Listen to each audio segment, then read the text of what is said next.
హిందూ పురాణాల ప్రకారం పూర్వం సప్త ఋషుల కోరిక మేరకు శ్రీ మహావిష్ణువు వారు ఈ ప్రదేశంలో జగన్నాథ స్వామిగా దర్శనమిచ్చారు.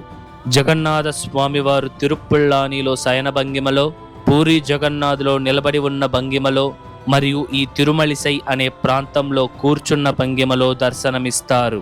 ఈ పుణ్యపావనమైన ప్రదేశంలో 12 మంది ఆళ్వార్లలో 4వ వారైన తిరుమలిసై ఆళ్వార్ వారు జన్మించారు. ఈ పవిత్రమైన ప్రదేశంలో జన్మించిన వారికి మరియు ఇక్కడ స్వామివారిని పూజించిన వారికి పునర్జన్మ ఉండదు. ఈ అద్భుతమైన ఆలయంలో వైకుంఠ ద్వార దర్శనం కూడా ఉంది.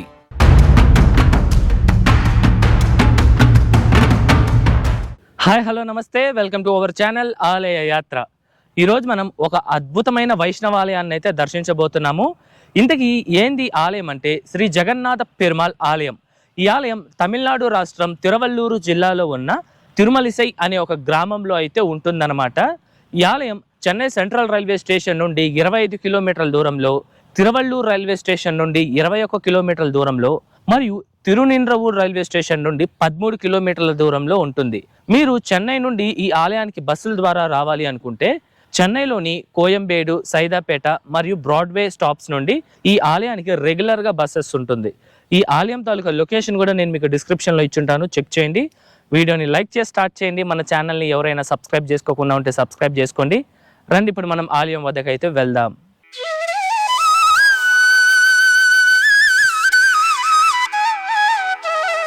ఈ ఆలయం ప్రతిరోజు ఉదయం 8 నుండి మధ్యాహ్నం 12 గంటల వరకు, తిరిగి సాయంత్రం 5 నుండి రాత్రి 8:30 వరకు భక్తులకి అందుబాటులో ఉంటుంది. ఇప్పుడు రండి, మనం ఆలయం లోపలికి వెళ్ళి పూర్తి స్థల పురాణం తెలుసుకుందాం.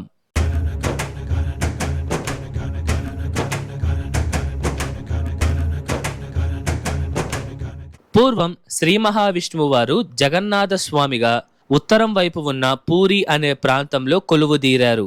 తరువాత దక్షిణం వైపుగా ఉన్న తిరుప్పుళ్ళాని అనే ప్రాంతంలో ఆది జగన్నాథుడిగా వెలిశారు. దీనిని గమనించిన సప్త ఋషులైన ఆత్రి, భరద్వాజ, గౌతమ మహర్షి, జమదగ్ని, కశ్యప, వశిష్ఠ మరియు విశ్వామిత్ర అని పిలువబడే ఈ 7 ఋషులకు ఒక ఆలోచన వచ్చింది. అదేంటంటే జగన్నాథ స్వామి ఉత్తరం వైపులోనూ దక్షిణం వైపులోనూ కొలువుదీరారు. మనందరం కలిసి స్వామివారిని ప్రార్థించి ఈ 2 వైపులకు మధ్యలో కూడా వెలవమని కోరుకుందాము అని నిర్ణయించుకొని ఈ ప్రదేశానికి వస్తారు. అప్పుడు సప్తఋషులంతా ఒక్కసారిగా శ్రీ మహావిష్ణువు వారిని జగన్నాథుడి రూపంలో ప్రార్థించగా వారి ప్రార్థనలకు మెచ్చిన జగన్నాథ స్వామి వారు ఈ ప్రదేశంలో సప్తఋషులకు దర్శనమిచ్చారు. అలాగే వాళ్ళ కోరిక మేరకు ఇక్కడే కొలువు తీరారు. ఇందు కారణంగానే పూరిలోని స్వామివారిని ఉత్తర జగన్నాథ అని పిలవగా, దక్షిణ జగన్నాథ అని ఈ తిరుమలిసై ప్రాంతంలో ఉన్న స్వామివారిని మధ్య జగన్నాథ మరియు పూర్ణ జగన్నాథ అని పూజిస్తారు. పై చెప్పిన 3 జగన్నాథ స్వామివారి ఆలయాలలో స్వామివారు 3 వివిధ భంగిమలలో దర్శనమిస్తారు. తిరుప్పుళ్ళానిలో స్వామివారు పడుకొని ఉన్న రూపం అనగా శయన భంగిమలో దర్శనమివ్వగా, పూరి జగన్నాథ్లో నిలబడి ఉన్న భంగిమలో స్వామివారు దర్శనమిస్తారు. అలాగే ఈ ప్రాంతంలో స్వామివారు కూర్చున్న భంగిమలో దర్శనమిస్తారు. ఇది ఈ 3 ఆలయాల మధ్య ఉన్న ఒక అద్భుతమైన అనుబంధం. అలాగే ఈ ప్రదేశంలో శ్రీ మహావిష్ణువు వారిని భృగు మహర్షి మరియు గొప్ప శివభక్తుడైన మార్కండేయులు వారు కూడా పూజించారు. మన హిందూ పురాణాలలో ఒకటైన బ్రహ్మాండ పురాణం ప్రకారం ఈ పవిత్రమైన ఆలయాన్ని మగిసార క్షేత్రం అని ప్రస్తావించారు. ఇందుచేతే ఈ పుణ్యపావనమైన ప్రదేశంలో జన్మించిన వారికి కానీ, ఇక్కడ స్వామివారిని పూజించిన వారికి కానీ పునర్జన్మ ఉండదు అని చెప్తారు.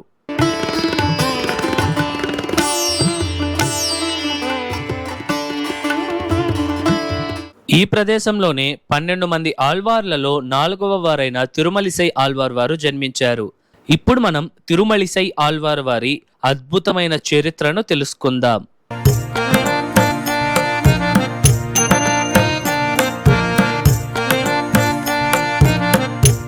పూర్వం ఈ ప్రదేశంలో భార్గవ అనే మహర్షికి మరియు కనకాంగి అనే అప్సరసకు జన్మించిన వారే ఈ తిరుమలిసై ఆళ్వార్. ఈయన పుట్టుకతోనే కాళ్ళు చేతులు లేకుండా జన్మించారు.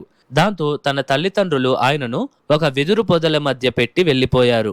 ఈ తిరుమలిసై ఆళ్వార్ ఎవరో కాదండి, సాక్షాత్తు శ్రీ మహావిష్ణువుని చేతిలో ఉన్న సుదర్శన చక్రం యొక్క అంశతో జన్మించిన వారు. మరి ఇంతటి క్లిష్టమైన పుట్టుకతో ఆయన జన్మించినప్పుడు శ్రీ మహావిష్ణువు వారు ఆదుకోకుండా ఉంటారా? వెదురు పదుల మధ్య ఉన్న తిరుమలిసై ఆళ్వార్ వారి వద్దకు లక్ష్మీదేవి అమ్మవారు మరియు స్వామివారు వచ్చి ఆయనకి కాళ్ళను మరియు చేతులను ప్రసాదించి ఆయనను ఆశీర్వదించారు. తరువాత అక్కడి నుండి అదృశ్యమయ్యారు.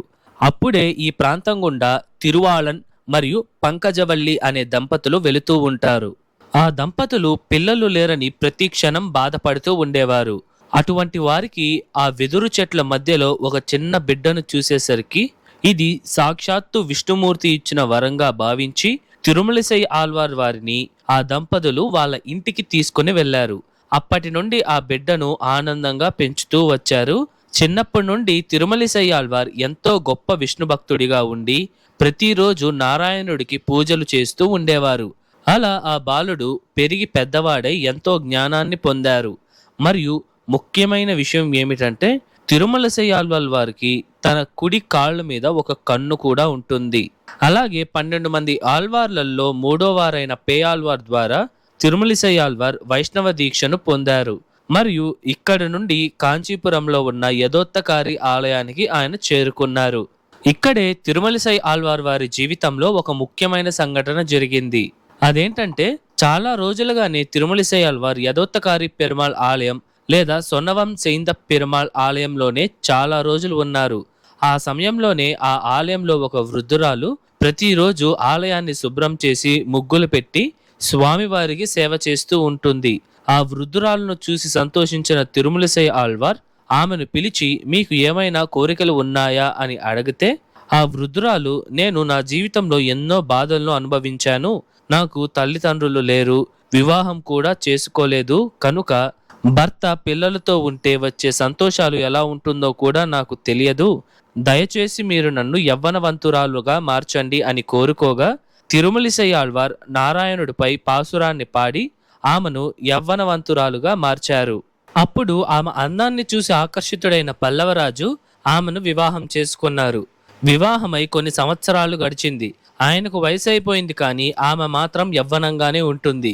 దాంతో ఆ రాజుకు ఆశ్చర్యమేసి ఏంటి నీ అందం యొక్క రహస్యం, నీకు అసలు వయసే పెరగలేదు అని అంటే అప్పుడు ఆమె తిరుమలసై ఆళ్వార్ వారి గురించి చెప్పి ఆయన శక్తి వల్లనే నేను ఇవాళ యవ్వనంగా ఉన్నాను అని సమాధానమిచ్చింది.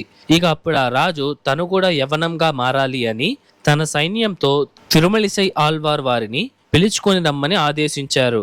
అప్పుడు ఆ రాజు భార్య అంత పని చేయకండి, ఆయన చాలా గొప్పవారు, ఆయనకు కణికണ്ണన్ అనే ఒక శిష్యుడు ఉన్నారు, ఆయన కూడా చాలా శక్తివంతుడు, ఆయనను పిలుచుకోరండి అని సలహా ఇచ్చింది. ఇక సరే అని సైనికులంతా వెళ్లి కణికണ്ണన్ వారిని పిలుచుకొని వచ్చారు. అప్పుడు ఆ రాజు కణికಣ್ಣన్ వారితో నువ్వు స్వామివారిపై ఒక పాసురం పాడి నన్ను యవ్వనవంతుణ్ణి చేయి అని ఆదేశించారు.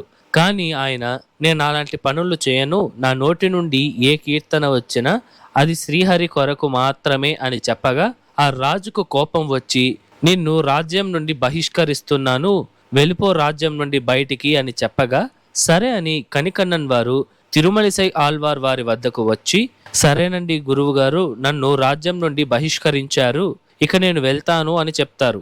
అప్పుడు తిరుమలసై ఆళ్వార్ నువ్వు లేకుండా నేను మాత్రం ఇక్కడ ఉండి ఏం చేస్తాను, రా ఇద్దరు కలిసి వెళ్ళిపోదాం అని చెప్పి యదోత్తకారి ఆలయానికి వెళ్ళి అక్కడ విష్ణుమూర్తితో స్వామి మీకు నాకు అనుబంధం తీరిపోయింది, నేను కూడా ఈ రాజ్యం నుండి వెళ్ళిపోతున్నాను అని చెప్పగా అందరూ ఆశ్చర్యపోయేలా అక్కడ విగ్రహంలో నుంచి శ్రీ మహావిష్ణువు వారు పైకి లేచి మీరిద్దరూ ఇక్కడ లేనప్పుడు నేను కూడా ఇక్కడ ఉండను, రండి అందరూ రాజ్యం నుండి బయటకు వెళ్ళిపోదాం అని నిర్ణయించుకొని స్వామివారు తిరుమలసై ఆళ్వార్ మరియు కణికಣ್ಣన్ వారితో సహా అందరూ ఆ రాజ్యం బయటకు వచ్చారు. దాంతో ఆ రాత్రికి రాత్రే కాంచీపురం మొత్తం అంధకారానికి వెళ్ళిపోతుంది. అప్పుడు ఆ పల్లవరాజు ఏం జరిగింది, ఎందుకు రాజ్యమంతా ఇలా పల్లకాడులా మారిపోయింది అని అడిగితే అప్పుడు అక్కడ ప్రజలు ఆ రాజుతో మీరు రాజబహిష్కరణ చేసింది చాలా గొప్ప వ్యక్తిని, దాని కారణంగా రాజ్యం ఇలా తయారయ్యింది అని చెప్పగా ఆ రాజు తిరుమలసై ఆళ్వార్ వారి పాదాలపై పడి నన్ను క్షమించండి, నేను మీ గురించి తెలియకుండా ఆ తప్పును చేశాను, దయచేసి మీరు మన రాజ్యానికి తిరిగి రండి అని వేడుకోగా సరే అని చెప్పి స్వామివారితో సహా ముగ్గురు తిరిగి కాంచీపురానికి వచ్చారు. అప్పుడు స్వామివారు తిరుమలిసై ఆళ్వార్ వారితో, నాయన, నేను మీ మాటలు పలికానంటే ఎవ్వరూ నమ్మరు. ఏంటి, విగ్రహం ఎలా నడిచి వచ్చింది అని తిరిగి ప్రశ్నలు వేస్తారు. కనుక నేను ఎప్పుడూ కుడివైపున పనుకుంటాను. దానికి విభిన్నంగా నేను ఎడమ వైపుకి తిరిగి పనుకుంటాను. ఇదే నేను నా భక్తుల యొక్క మాటలను మరియు కోరికలను వింటాను అని అనటానికి గుర్తు అని చెప్తారు. ఇప్పటికీ కూడా మీరు కాంచీపురంలోని యథోత్తకారి ఆలయానికి వెళ్ళి చూస్తే స్వామివారు శయనభంగిమలో ఎడమ వైపుకు తిరిగి పడుకొని ఉంటారు. ఈ ఆలయాన్ని కూడా మనం దర్శించడం జరిగింది. ఆ వీడియో లింక్ నేను మీకు డిస్క్రిప్షన్లో ఇచ్చుంటాను, చెక్ చేయండి. ఇలా ఈ సంఘటన తరువాత తిరుమలసై ఆళ్వార్ అనేక విష్ణు ఆలయాలను దర్శించి స్వామివారిని కీర్తిస్తూ పాసురాలను పాడుతూ శ్రీ మహావిష్ణువు వారి భక్తితోనే తన జీవితాన్ని గడిపారు. ఇలా సుదర్శన చక్రం అంశతో జన్మించిన తిరుమలిసై ఆళ్వార్ ఈ గ్రామంలో పుట్టడం ఈ గ్రామం మరియు ఈ గ్రామస్తులు చేసుకున్న పుణ్యం. ఇందుచేత ఈ గ్రామానికి కూడా తిరుమలిసై అనే పేరు వచ్చింది. ఇంతకి మీకు తిరుమలిసై ఆళ్వార్ వారి మొదటి పేరు చెప్పలేదు కదా. ఆయన నిజమైన పేరు భక్తిసార. తరువాత అదే తిరుమలిసై ఆళ్వార్గా మారింది.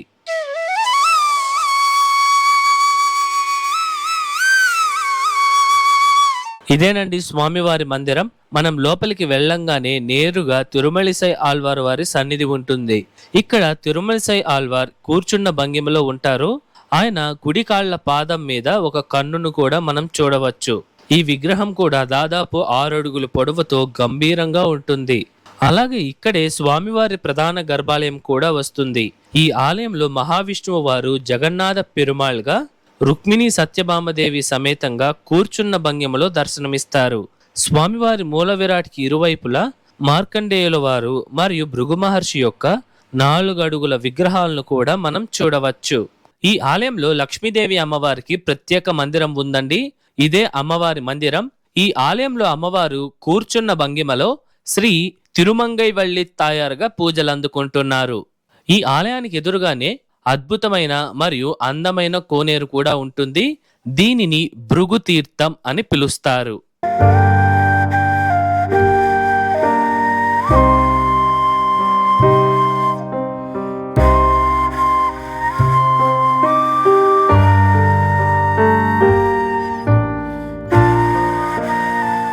ఇప్పుడు మనం ఈ ఆలయం యొక్క పూర్తి నిర్మాణ చరిత్రను తెలుసుకుందాం. ఈ బ్రహ్మాండమైన ఆలయాన్ని ఏ సంవత్సరంలో నిర్మించారు అనే ఆధారాలు ఇప్పటి వరకు లేదు. అయినప్పటికీ ఈ ఆలయంలోని శాసనాల ప్రకారం 12వ శతాబ్దానికి చెందిన 3వ కులోత్తుంగ చోళ ఈ ఆలయాన్ని పూర్తిగా పునర్నిర్మించి అభివృద్ధి చేశారు. ఈ ఆలయం దాదాపు 1.5 ఎకరా విస్తీర్ణతలో అందంగా ఉంటుంది. ఇదేనండి ఈ ఆలయం యొక్క ప్రధాన గోపురం.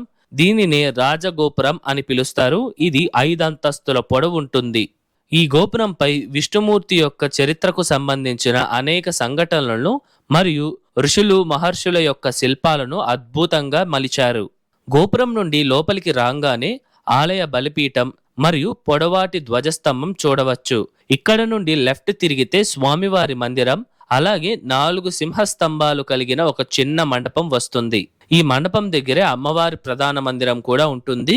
ఇదేనండి స్వామివారి మందిర విమానం. దీనిని జగన్నాథ విమానం అని పిలుస్తారు.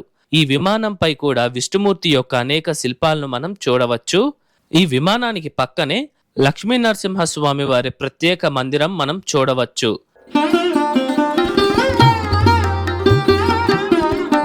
ఈ మందిరం పక్కనే పరమపదవాసల్, దీనిని వైకుంఠ ద్వారం అని కూడా పిలుస్తారు. ప్రతి సంవత్సరం వైకుంఠ ఏకాదశి పండగ సందర్భంగా 10 రోజుల పాటు వైకుంఠ ద్వారాన్ని తెరుస్తారు.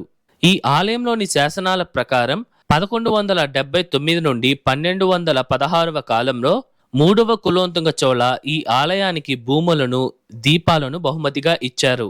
అలాగే 12వ శతాబ్దం నాటి గండగోపాల అనే రాజు మరియు విజయనగర చక్రవర్తులైన 2వ హరిహర రాయ, 2వ విరూపాక్ష రాయులు వారు ఈ ఆలయానికి అనేక కానుకలు ఇచ్చినట్టుగా ఈ శాసనాలలో ప్రస్తావించారు. ప్రతి సంవత్సరం జూన్, జూలై నెలల్లో 10 రోజుల పాటు బ్రహ్మోత్సవాలు అంగరంగ వైభవంగా నిర్వహిస్తారు.